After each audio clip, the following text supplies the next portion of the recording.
여러분, 혹시 어젯밤에도 화장실 때문에 몇 번이나 잠에서 깨셨나요?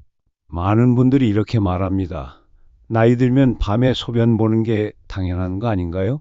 하룻밤에 한두 번은 괜찮지 않을까요? 그런데 말입니다.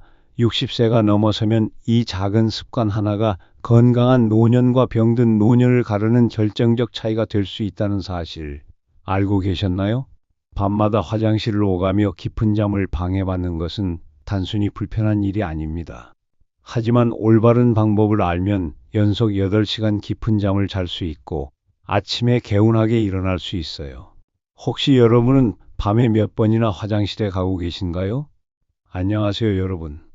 오늘은 정말 중요한 이야기를 나누려고 합니다. 72세 박정순 할머니는 20년간 매일 밤 3, 4번씩 화장실에 가셨습니다. 잠자리에 들면 괜찮다가도 새벽 1시, 3시, 5시마다 어김없이 소변이 마려워 깨셨죠. 그런데 지난달 갑작스러운 어지럼증으로 병원에 가셨더니 의사가 충격적인 진단을 내렸습니다. 할머니 혈압이 위험 수준이고 심장에도 무리가 왔어요. 수면 부족이 이렇게까지 심각한 영향을 미칠 줄 몰랐어요. 건강을 위해 참아왔던 그 야간요가 오히려 몸 전체를 무너뜨릴 수 있다는 사실 알고 계셨나요? 저는 38년 동안 수많은 어르신들을 진료해온 한의사 김진수입니다. 제가 오늘 알려드릴 내용은 여러분의 노년 건강을 180도 바꿀 수 있는 놀라운 정보입니다. 이 영상 30분이 여러분의 남은 인생 30년을 바꿀 수 있습니다. 야간요 해결 방법만 바꿔도 수면의 질이 300% 향상되고 혈압은 안정되며 면역력까지 강화되는 노년 맞춤형 비법을 지금 공개합니다. 제 진료실을 찾아오신 76세 이명자 할머니는 이 방법을 실천한 후 3개월 만에 밤에 한 번도 깨지 않고 8시간을 연달아 주무시게 되었고 81세의 조철수 할아버지는 2개월 만에 고혈압약을 절반으로 줄였습니다. 여러분도 지금부터 제대로 알고 실천하시면 건강한 100세를 바라볼 수 있습니다.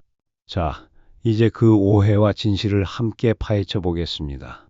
말씀드리기 전에 잠깐 오늘 알려드릴 건강 비법이 정말 중요하니 놓치지 않게 지금 바로 구독과 좋아요 버튼 꼭 눌러주시고 알림 설정도 해두시면 앞으로도 여러분 건강에 꼭 필요한 정보를 계속 받아보실 수 있어요. 자, 이제 본격적으로 야간요 이야기를 해볼까요? 여러분, 우리 몸이 밤에 어떤 일이 벌어지는지 아세요? 젊었을 때는 잠들면 뇌에서 바소프레신이라는 특별한 호르몬이 분비됩니다. 이 호르몬은 마치 수도꼭지를 잠그듯 소변 생성을 줄여서 밤새 화장실에 가지 않도록 도와줘요. 그런데 나이가 들수록 이 호르몬 분비가 줄어들어 밤에도 나처럼 소변이 계속 만들어지는 거예요. 그야말로 몸의 시계가 고장난 것과 같죠. 그런데 이런 호르몬 변화가 왜 때로는 건강에 적이 될까요? 지난 30년간 제가 수천 명의 환자들을 만나며 발견한 놀라운 사실은 야간요 자체가 문제가 아니라 어떻게 대처하느냐가 관건이라는 것입니다. 특히 60대 이상의 어르신들에게는 야간요 관리법이 건강을 좌우할 수 있어요. 어느 날 74세 할아버지가 진료실에 오셨어요. 평생 건강하게 사셨는데 갑자기 혈압이 확 올라가고 낮에 계속 졸리다고 하셨어요. 이유를 물어보니 요즘 밤에 자주 깨서 물을 많이 마신다는 거예요. 인터넷에서 누가 수분 보충이 중요하다고 했다고요. 충격적이죠? 건강에 좋다는 정보를 듣고 실천했는데 오히려 건강이 나빠진 거예요. 그렇다면 야간요는 정말 나쁜 증상일까요? 절대 그렇지 않습니다. 야간요는 자연스러운 노화 현상이에요. 다만 우리 나이에 맞게 현명하게 관리하는 방법을 알아야 합니다. 옛날 어르신들은 밤에 소변 마려우면 그냥 참아라. 나이 들면 다 그래라고 하셨죠. 하지만 최근 연구에 따르면 그건 일부만 맞는 말이에요. 야간요는 참는 것보다 원인을 찾아 해결하는 것이 훨씬 중요하답니다. 제가 진료실에서 만난 79세 최할머니 이야기를 들려드릴게요.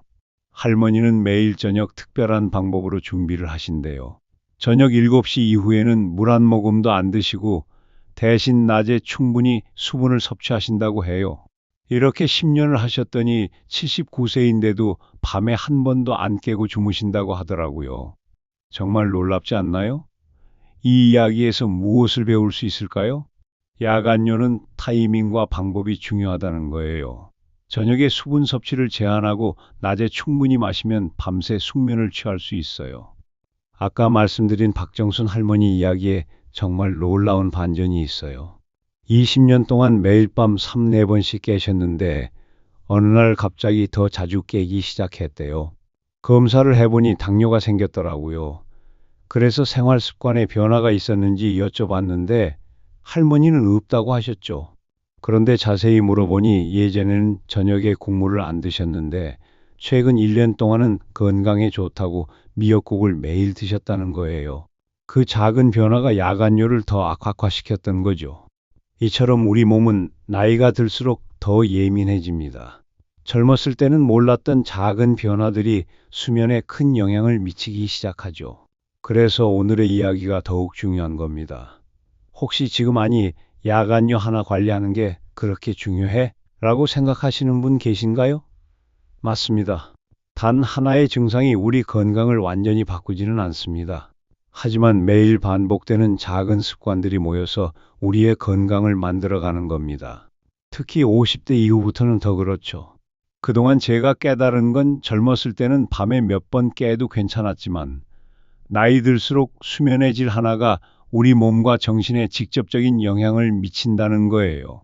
그중에서 야간요는 수면을 방해하는 가장 큰 원인 중 하나랍니다. 잠시 후에 이어질 내용에서는 여러분이 꼭 알아두셔야 할 야간요 해결의 황금 법칙과 가장 효과적인 수면 환경 만들기 비법을 알려드릴게요. 특히 70세가 넘으신 분들은 꼭 들으셔야 할 내용이 많으니 채널 고정해 주세요. 야간요는 노년기의 자연스러운 현상이에요. 하지만 방치하면 수면의 질이 떨어지고 낙상 위험도 높아져요. 20대엔 밤에 두세 번 깨도 금세 다시 잠들었지만 60대엔 한 번 깨면 다시 잠들기까지 30분 이상 걸릴 수 있어요. 30년 넘게 환자를 보며 깨달은 건 야간요는 단순한 불편함이 아니라는 거예요. 잘 관리하면 숙면의 열쇠, 잘못 관리하면 건강 악화의 시작점. 제 환자 김명희 어르신은 매일 밤 소변 때문에 2번씩 깨셨죠. 몇 달 뒤 우울감과 기억력 저하로 병원을 찾으셨어요. 검사 결과 수면 부족으로 인한 뇌기능 저하였더라고요. 나이 든 뇌는 충분한 수면이 없으면 제 기능을 할 수 없는 거예요. 야간요를 관리하는 첫 번째 원칙은 저녁 수분 섭취 조절이에요. 잠들기 3시간 전부터는 물은 물론 국물, 과일, 차 모든 수분 섭취를 제한하세요. 이것만으로도 야간요 횟수를 절반으로 줄일 수 있습니다. 저녁에 목이 마르지 않도록 오후 6시 이전에 하루 수분 필요량의 80%를 섭취하는 것이 핵심입니다. 특히 따뜻한 물보다는 미지근한 물이 좋아요. 너무 차가운 물은 방광을 자극해서 더 자주 소변이 마려워질 수 있어요. 60대 이상이 되면 방광 용량이 줄어들어서 소변을 저장할 수 있는 양이 감소한다는 점도 명심하세요. 그래서 젊었을 때처럼 물을 벌컥벌컥 마시는 게 아니라 조금씩 자주 마셔서 방광에 부담을 주지 않아야 해요. 하루 종일 수분 섭취량을 골고루 분산시키는 것이 중요합니다. 이제 여러분이 무심코 저지르는 저녁 시간 실수를 파헤쳐 볼게요. 저녁 식사로 뭘 드시나요? 김치찌개, 된장국, 미역국. 이 음식들은 맛있지만 사실 야간요에겐 불청객이에요. 국물에는 나트륨이 많이 들어있어 소변량을 증가시켜요. 된장국 한 그릇에는 하루 나트륨 권장량의 절반이 들어있거든요. 김치찌개도 마찬가지로 염분이 높아서 밤에 갈증을 유발해요. 이처럼 할아버지는 매일 저녁 김치찌개를 드셨는데 계속 밤에 목이 말라서 물을 마시고 화장실에 가는 악순환이 반복됐어요. 할아버지께 저녁에는 국물 대신 마른 반찬 위주로 드시라고 조언해 드렸더니 한 달 후 야간요가 많이 줄어들었답니다. 핵심은 저녁 식단 조절이에요.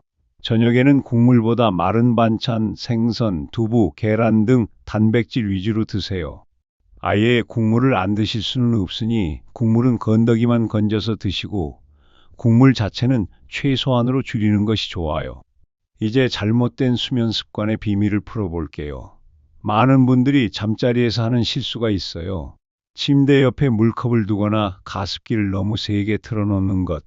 사실 이런 습관들이 야간뇨를 더 악화시킬 수 있어요. 밤에 입이 마르다고 물을 마시면 2~3시간 후 반드시 소변이 마려워져요. 해결책은 간단해요. 침실 습도를 50~60% 정도로 적당히 유지하되 물컵은 침대에서 좀 떨어진 곳에 두세요. 정말 목이 마를 때만 일어나서 한두 모금만 마시는 거예요. 그리고 잠들기 전에는 반드시 화장실에 가서 방광을 완전히 비우세요. 이것만으로도 야간뇨 횟수를 크게 줄일 수 있어요. 김수자 할머니는 80세인데도 건강하세요. 비결은 매일 저녁 특별한 루틴을 지키신대요. 오후 7시 이후에는 물 한 모금도 안 드시고 잠들기 30분 전에 화장실에 가서 충분히 소변을 보신다고 해요. 그리고 침실 온도는 18~20도로 시원하게 유지하신다고 하더라고요. 이렇게 하니 밤에 한 번도 안 깨고 8시간을 연달아 주무신답니다. 이제 기존 질환이 있으신 분들께 중요한 말씀을 드릴게요. 당뇨, 고혈압, 심장 질환이 있으시면 야간뇨 관리가 더욱 중요해요. 당뇨가 있으면 혈당이 높을 때 소변량이 늘어나니까 저녁 식사 후 혈당 관리에 특히 신경 쓰셔야 해요. 고혈압약 중에 이뇨제가 있다면 복용 시간을 아침으로 조정하는 것도 도움이 됩니다. 환자 중 한 분은 고혈압약을 저녁에 드셨는데 밤마다 소변 때문에 깨다 보니 오히려 혈압이 더 올라갔어요. 약 복용 시간을 아침으로 바꾸니 야간뇨도 줄어들고 혈압도 안정되었답니다. 이제 나이별 야간뇨 관리법에 대해 알려드릴게요. 50대는 아직 호르몬 변화가 크지 않으니 생활습관 조절만으로도 충분해요. 저녁 수분 제한과 규칙적인 운동이 핵심입니다. 60대는 호르몬 변화가 시작되니 좀 더 체계적인 관리가 필요해요. 저녁 식사를 6시 이전에 끝내고 잠들기 3시간 전부터는 수분 섭취를 완전히 중단하세요. 70대, 80대는 방광 기능 자체가 약해지니 인내심을 갖고 꾸준히 관리해야 해요. 방광 훈련도 도움이 되는데 낮에 소변이 마려워도 10~15분 정도 참았다가 보는 연습을 하시면 방광 용량을 늘릴 수 있어요. 우리 마을 박영수 할아버지는 85세가 넘으셨는데요. 매일 오후 3시마다 방광 훈련을 하신대요. 소변이 마려워도 15분 정도 참았다가 보는 연습을 6개월간 꾸준히 하셨더니 방광 용량이 늘어나서 야간뇨가 많이 줄어들었다고 해요. 이웃 정말자 할머니는 매일 저녁 족욕을 하신대요. 따뜻한 물에 발을 담그고 15분 정도 계시면 하체 혈액순환이 좋아져서 밤에 소변이 덜 마렵다고 하시더라고요. 이런 방법도 야간뇨 관리에 도움이 됩니다. 여러분께 꼭 알려드리고 싶은 팁, 화장실 가는 길에 안전을 위해 센서 등을 설치하세요. 특히 어두운 밤에 화장실 가다가 넘어지시는 분들이 많거든요. 침실에서 화장실까지 안전한 동선을 확보하는 것도 중요해요. 야간뇨와 수면의 관계에 대한 오해도 풀어드릴게요. 많은 분들이 야간뇨 때문에 수면제를 드시는데 이건 오히려 더 위험할 수 있어요.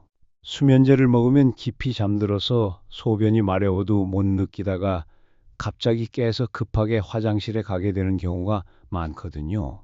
이때 낙상 위험이 더 높아져요. 지금까지 말씀드린 내용을 간단히 정리해 볼게요.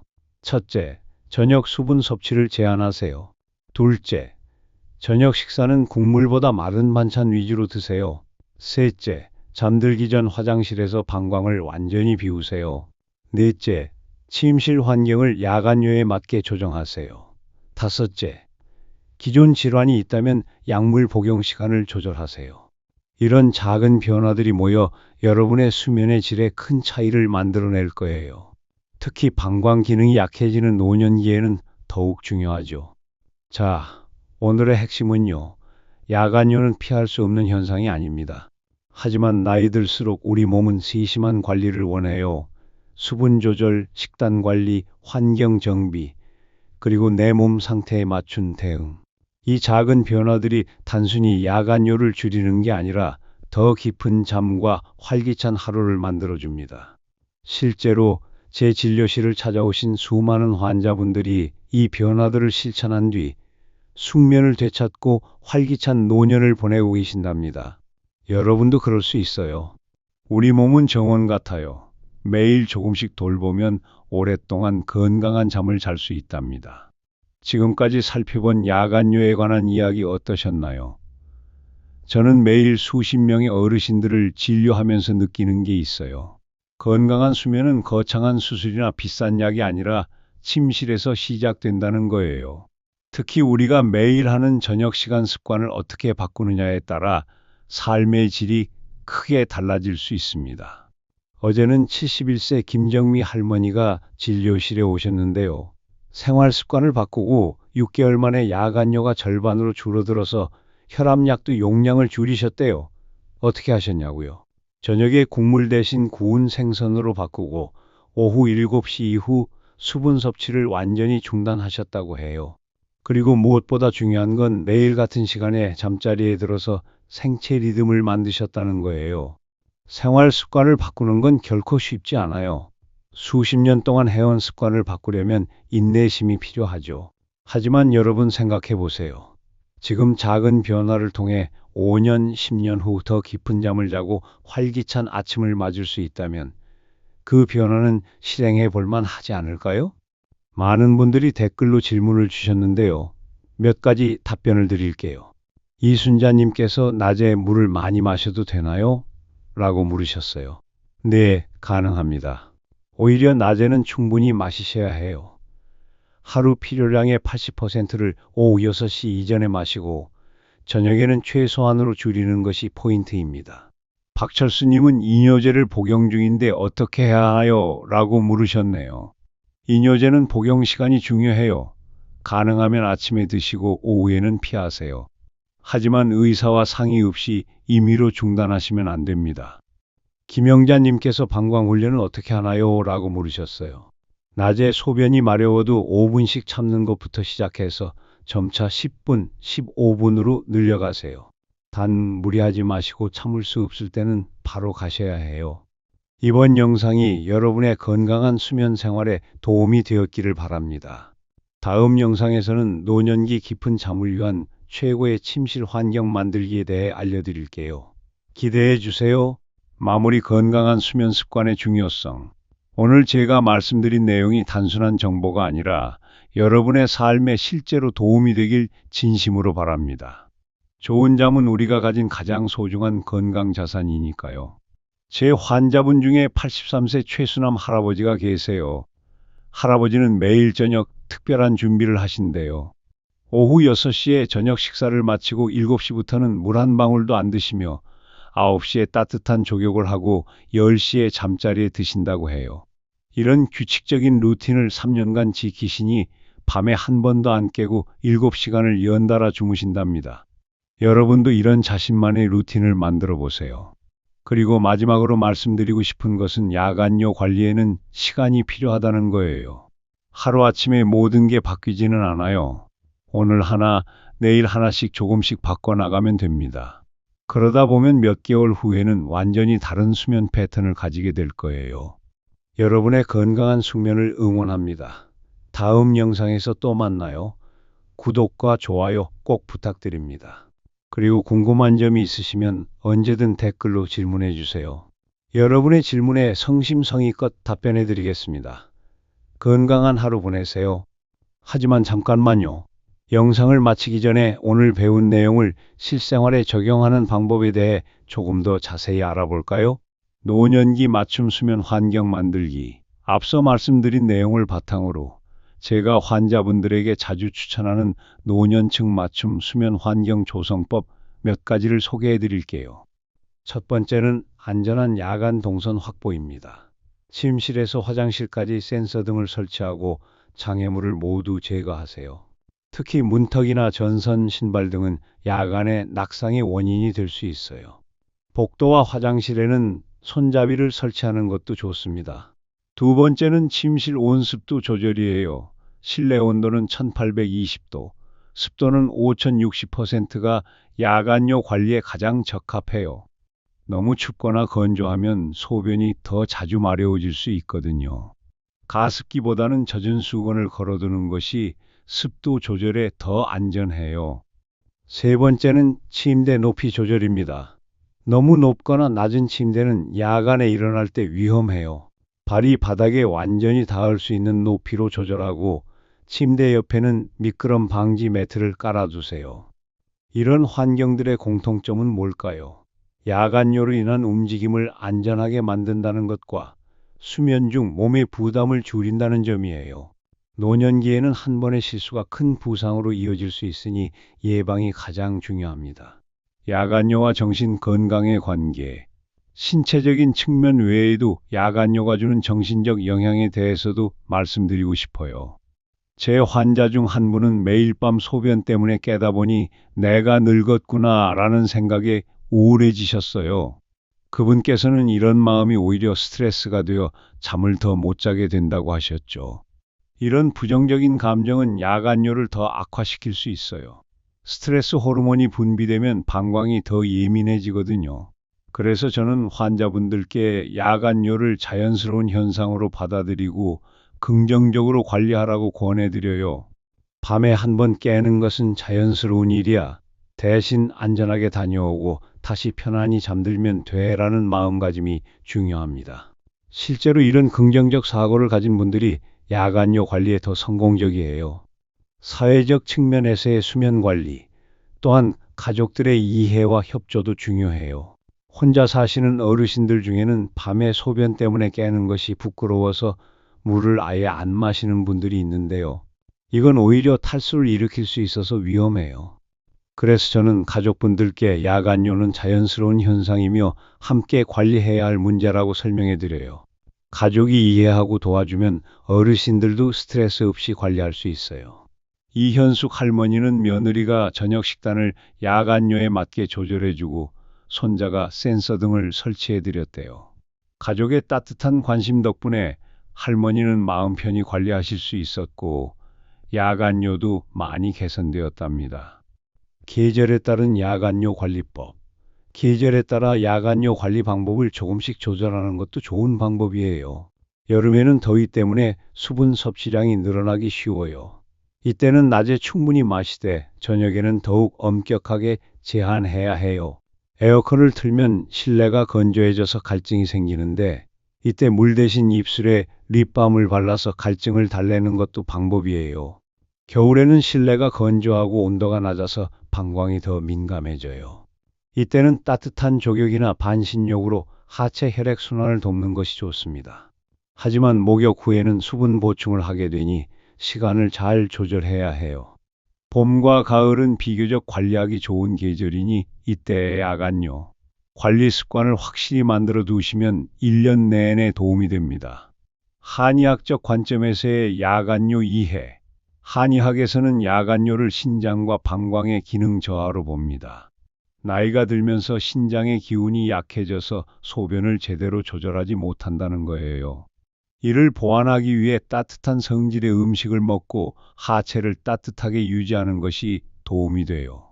특히 발바닥에 있는 용천혈을 마사지하거나 발목 안쪽에 태계혈을 지압하는 것도 좋은 방법입니다. 매일 잠들기 전에 5분씩 지압해 주시면 신장 기능 강화에 도움이 될 수 있어요. 또한 한의학에서는 감정과 장기가 밀접한 관련이 있다고 봐요.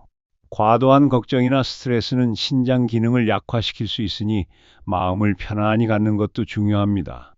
올바른 방광 훈련법.